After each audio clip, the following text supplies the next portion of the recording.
Cuando hablamos de cine de terror, lo primero que pensamos es en monstruos, asesinos, enmascarados, posesiones o casas embrujadas. Pero hay películas que esconden algo más perturbador. No se conforman con asustar en la pantalla, sino que toman inspiración de horrores muy reales.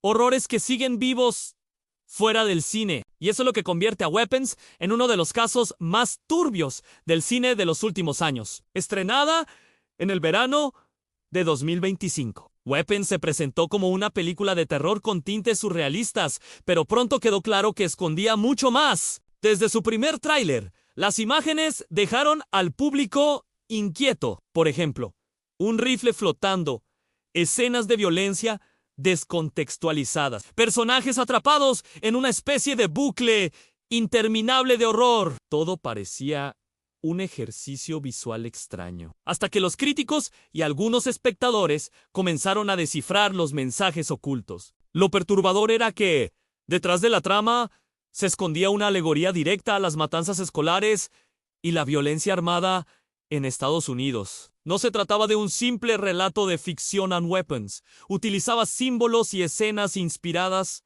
en tragedias reales, como la masacre de Parkland, para mostrar cómo una sociedad entera vive bajo la sombra de la violencia. Y aquí empieza lo más oscuro. El director, Zach Cregger, no lo negó y explicó que su intención no era solo crear miedo, sino obligar a los espectadores a enfrentarse a una verdad incómoda. Las armas, decía, son en sí mismas un personaje dentro de la historia. Un monstruo real que todos conocen y todos temen, pero al que nadie se atreve a mirar directamente. Lo inquietante es que varios de los elementos de la película parecían extrañamente conectados con sucesos recientes, como si el guión hubiera absorbido, casi en tiempo real, la angustia colectiva de los tiroteos masivos. Algunos críticos hablaron de una especie de profecía cinematográfica. Otros lo describieron como un ritual fílmico que, en lugar de exorcizar el miedo,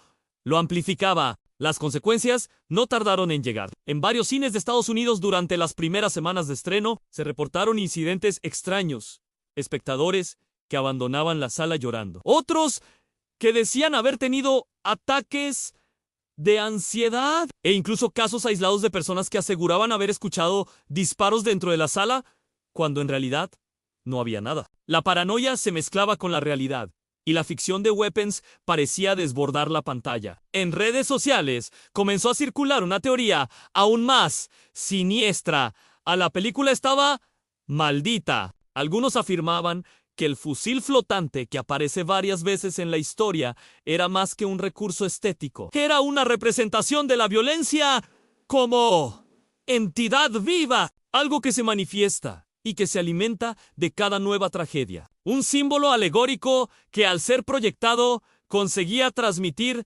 un mensaje. Lo cierto es que, en paralelo al estreno, se produjeron nuevos casos de violencia armada que dieron la impresión de estar conectados con la película. El público más supersticioso habló de coincidencias demasiado extrañas. Los analistas más racionales decían que era simple estadística en un país con tantas armas y tantos tiroteos. Siempre habría una nueva tragedia que coincidiría con una película que habla de armas. Pero para los amantes del misterio, esa explicación nunca fue suficiente. Y aquí surge una pregunta que hiela la sangre.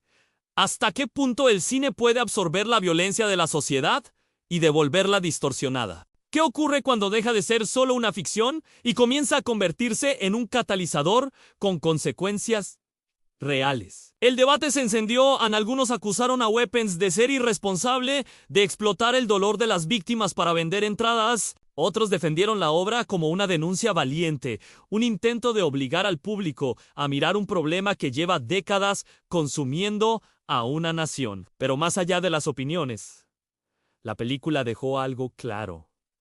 El verdadero monstruo no era una criatura inventada, ni un asesino sobrenatural. Era algo mucho más cotidiano, algo real. Al final, Weapons no se recuerda solo como una película de terror. Se convirtió en una especie de mito urbano moderno para los más escépticos. Un recordatorio incómodo de que las armas son, en efecto, armas diseñadas para matar a las personas. Una crítica social, como un fantasma que horroriza a la sociedad. Y como todo buen fantasma, nunca se va, siempre regresa